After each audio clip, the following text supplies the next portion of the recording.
laquelle je vais vous parler de mes lectures de ces 15 derniers jours, parce que la semaine dernière, la vidéo que j'avais postée sur YouTube était essentiellement une vidéo concernant le Booklanta. Alors aujourd'hui, effectivement, on va parler lecture, mais on va aussi parler du challenge qui va arriver plus tôt que prévu, et je vais vous expliquer tout ça tout à l'heure. Alors, déjà, concernant les lectures, cette semaine, alors ces 2 dernières semaines plutôt, j'ai terminé Mémoire de la forêt de Michael Brun-Arnaud aux éditions École de loisirs. C'est un roman que j'ai vu beaucoup passer sur les réseaux. Vous avez tous dû le voir aussi. Il est de l'année dernière, je crois, si je ne dis pas de bêtises. Enfin, l'année dernière ou l'année d'avant. Je voulais voir la date, mais je ne la trouve pas. Ouais. Et en fait, c'est un roman. Donc oui, l'année dernière. Mars 2022. C'est ça. C'est un roman qui a une double lecture. C'est une lecture, effectivement, c'est un livre jeunesse, mais également c'est un livre qui peut être vraiment lu par tout le monde, et j'ai envie de dire qui doit être lu par tout le monde, puisque en fait il nous parle de la maladie de l'oubli-tout. Vous avez très bien compris, il s'agit de la maladie Alzheimer. Euh, alors ici c'est un peu étonnant parce que comme c'est en jeunesse, ben, en fait c'est des animaux, les personnages principaux. Donc on a une taupe et un renard. Le renard est un libraire, donc ça c'est très marrant parce que c'est dans l'univers du livre aussi. La taupe, c'est donc le personnage principal. C'est le personnage qui a perdu ses souvenirs et qui pendant tout le livre essaie de les retrouver. Alors moi, ce que j'ai beaucoup aimé de ce roman, comme je disais, c'est cette deuxième lecture, parce qu'en fait, donc le personnage qui oublie, l'auteur arrive très bien à faire en sorte qu'on se mette dans sa tête et qu'on vive cette confusion, cette panique qu'il ressent. Mais malgré ça, ce n'est pas un roman plombant, bien au contraire, c'est un roman très lumineux. Donc effectivement, grâce aussi au fait que ce soit des animaux, et grâce aussi à la plume et aux illustrations qui sont très belles.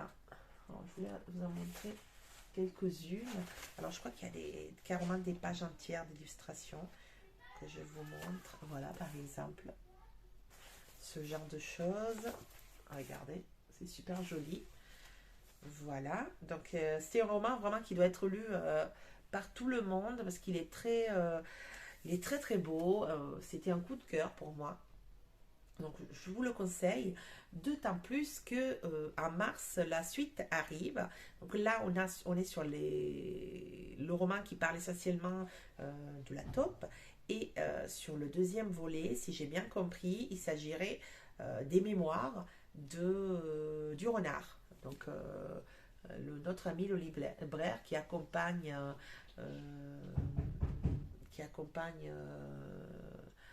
la taupe pour Ferdinand Taupe à la découverte on peut dire à la découverte de ses souvenirs. Donc voilà, je vous conseille vraiment ce roman et je vous conseille de le lire avec vos enfants parce que il est très beau et ça peut être une lecture qu'on peut partager en famille, et c'est ça qui est bien aussi.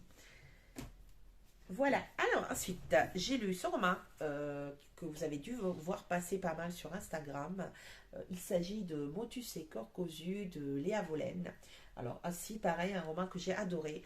Dès les premières pages, on est tout de suite accroché par l'écriture tout en finesse, tout en justesse de Léa.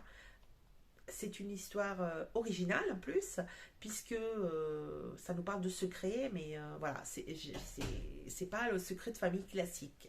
Là, c'est quelque chose de très bouleversant qui touche. Et puis, dans ce roman, il y a surtout beaucoup de personnages hyper attachants. des personnages qui font réagir, hein, qui sont voilà, qui sont doudous, qui sont tout plus discrets, qui sont énervants, hein, clairement. Il y a des personnages, j'ai envie de les prendre, de leur dire arrêtez. Voilà. Donc c'était un roman bonbon qui fait du bien et qui se lit super vite. Voilà. Il fait un peu plus de 350 pages. Il est sorti aux éditions L'Archipel. Et pour ceux qui connaissent Léa, l'héroïne, c'est un peu Léa en fait. C'est quelqu'un de très discret, de très doux. Donc voilà, un roman que je vous conseille. Je vais vous lire la quatrième pour vous donner encore plus envie. Mais si vous aimez les personnages attachants, les histoires et les secrets des familles, ce roman est pour vous. Donc je vous lis la quatrième pour vous motiver encore plus. Après le décès de ses parents, Marjorie, unique héritière, pose ses valises dans la maison familiale. Dans la rue du cimetière, l'aménagement de cette jeune mère de famille et de sa fille adolescente ne passe pas inaperçu. D'autant que, 17 ans plus tôt, son départ précipité du village, suivi de la disparition de sa sœur, avait fait grand bruit. Puis plus rien, le silence absolu. Difficile alors de revenir sans attirer des regards curieux, notamment celui de Marcel, leur voisin acariâtre. Alors que Marjorie imagine une vie paisible, un mystérieux arrangement du passé refait surface. Mais est-il vraiment possible de cacher un trop lourd secret? Voilà.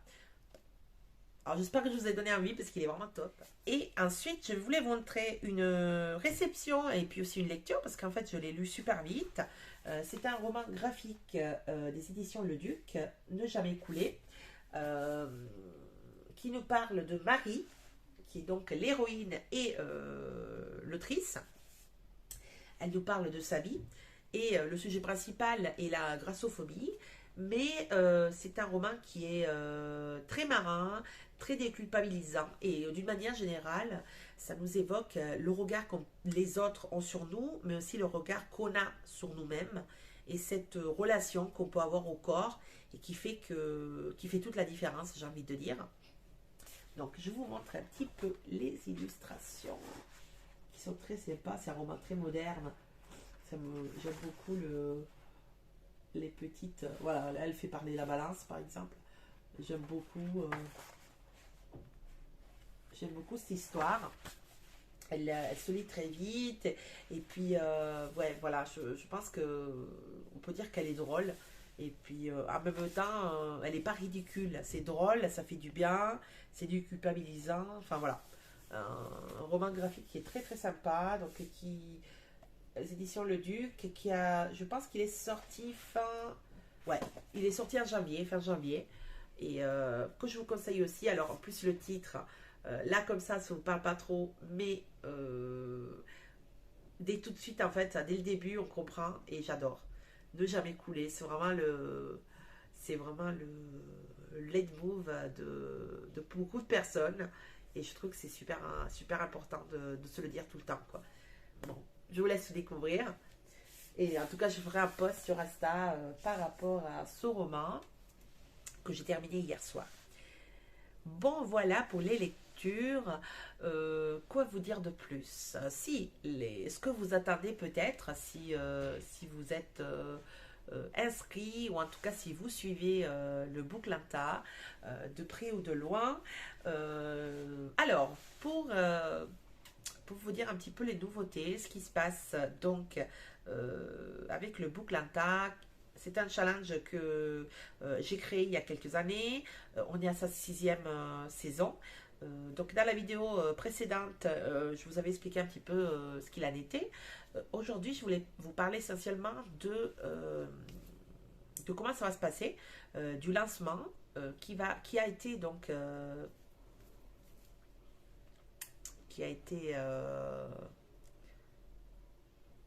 anticipé de beaucoup, j'ai envie de vous dire.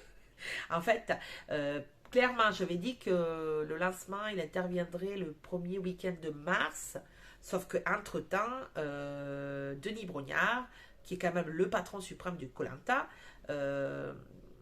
annoncé hier ou avant-hier que la prochaine saison de koh commencerait le 21 février. Voilà. Alors, pour ceux qui savent, en général, le Booklanta, puisqu'il s'inspire en partie du principe du koh en général, j'essaie de le faire coller avec l'émission télévisée. Et donc, du coup, je suis obligée de l'avancer. Alors, obligée, je m'oblige moi-même, hein, bien sûr.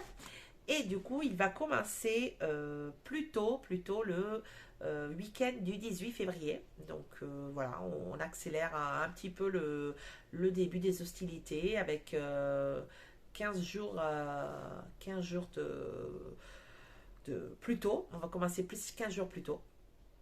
Alors, pour ce qu'il faut savoir, je vous avais annoncé deux personnes qui composaient les équipes. Aujourd'hui, les inscriptions étant terminées, je sais à peu près le nombre de personnes qui sont inscrites et qui vont participer à cette 6e saison. Et donc, on ne part pas sur une ni deux équipes, on part sur 5 équipes. Donc, c'est plus ou moins semblable au Booklanta 5 dans le nombre de participants. Un peu moins puisque j'ai diminué la date, enfin le temps pour s'inscrire, donc forcément ça a diminué aussi le nombre de participants. Qu'est-ce que je veux dire de plus? Donc 5 équipes. Pour l'instant, je ne connais pas les chefs d'équipe de ces 5 équipes. J'en connais quelques-uns. Donc pour faire ces 5 équipes, ce n'est pas moi qui vais les faire, mais c'est 5 personnes que j'ai sélectionnées. Donc 5 personnes, 5 filles qui sont des anciennes du Booklanta, donc qui ont déjà fait le Booklanta, qui vont composer les équipes donc ce week-end en live, live Insta, et qui vont donc se répartir tous les candidats. En fonction de critères que j'ai sélectionnés, c'est pas complètement au hasard. Il y aura des catégories pour éviter effectivement qu'on se retrouve dans des équipes où il y a des lecteurs qui lisent beaucoup et dans d'autres équipes des lecteurs qui lisent moins, pour que ce soit le plus homogène possible au niveau des livres lus et que ça puisse donner la chance à tout le monde, à toutes les équipes de gagner. Donc c'est 5 personnes qui vont faire les équipes. Je répète, qui ne sont pas les chefs, sont donc Émilie, que j'avais déjà annoncé, et Majandra, Laetitia, les lectures de Letty. Ensuite, il y a, dans l'ordre, je vous les donne dans l'ordre de sélection, il y a Nathalie, Tata64, il y a Aurélie, c'est réaliseuse qui était chez les Violets l'année dernière, et il y a Sandra, l'instant des lecteurs, qui était chez les Bleus l'année dernière. Voilà, ça c'est mes petites décideuses, je les ai appelées. C'est celles qui vont faire les équipes. Alors là, en l'occurrence, elles m'aident aussi parce que je les ai nommées bras droit. Donc, elles sont en train de poser des questions à tous les nouveaux qui se sont inscrits cette année pour qu'on puisse les connaître mieux. Puisque cette année, ce qui se passe, enfin sur cette saison, on a beaucoup de nouveaux. En fait, on est à peu près à la moitié. Moitié nouveau, moitié ancien. Donc, quand je parle d'anciens, c'est des personnes qui ont déjà fait le Booklanta sur des précédentes éditions. Et les nouveaux, c'est des personnes qui arrivent qui n'ont pas du tout de Booklanta dans leur passif. Donc, effectivement, on est en train de tester les motivations de tout le monde, d'essayer de connaître un petit peu tout le monde pour pouvoir éviter les abandons en cours de route. Donc voilà, c'est cette vidéo aussi pour vous dire à tous les nouveaux qui sont inscrits, si vous pensez ne pas pouvoir suivre pendant 3 mois le challenge, dites-le nous directement, parce qu'en fait, ce qui va se passer, c'est que s'il y a un abandon ou plusieurs dans une équipe, à un moment donné, les équipes vont être déséquilibrées. Donc voilà, c'est vraiment, soyez honnête envers vous-même et soyez honnête avec tout le monde, avec vos coéquipiers et avec moi. Si vous sentez que c'est pas cette année, que vous allez peut-être, ça va être trop chronophage, ça va vous demander trop d'investissement, vraiment ne le faites pas. Moi, ça me demande beaucoup d'investissement et c'est effectivement, j'ai envie de vous dire, j'aime bien aussi qu'il y en ait en face, pas la même chose, mais au moins que les personnes soient honnêtes et puis qu'ils puissent nous dire que voilà, finalement, je ne sens pas, je pense pas que ça sera possible cette année, voilà. En tout cas, là, c'est donc ce week-end donc là, ouais, en fait samedi ou dimanche, je ne sais pas encore, samedi soir ou dimanche après-midi, on va faire les équipes et les personnes vont être toutes dans les équipes et donc vous allez avoir 15 jours pour papoter, vous connaître et peut-être aussi faire que quelques petites choses que je vais vous donner en attendant le début des hostilités qui sera plutôt, je pense, donc le week-end de 18 février et qui va commencer avec des beaux thèmes qui vont vous motiver. Pendant ces 15 jours, il va falloir faire pas mal de choses et 15 jours avant le challenge, je parle bien sûr. Et notamment, il va falloir choisir des personnes pour vous représenter. Je vous en dirai un peu plus le moment venu. En tout cas, voilà, j'espère que vous êtes motivés, autant qu'on l'est nous tous.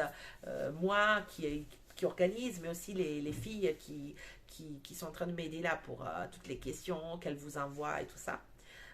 Et puis j'espère que voilà, ça va être encore un beau challenge, qu'on va avoir beaucoup de beaux liens qui vont naître parce que c'est ça aussi qui est sympa. C'est dans les équipes, il y a des belles amitiés qui voient le jour parfois.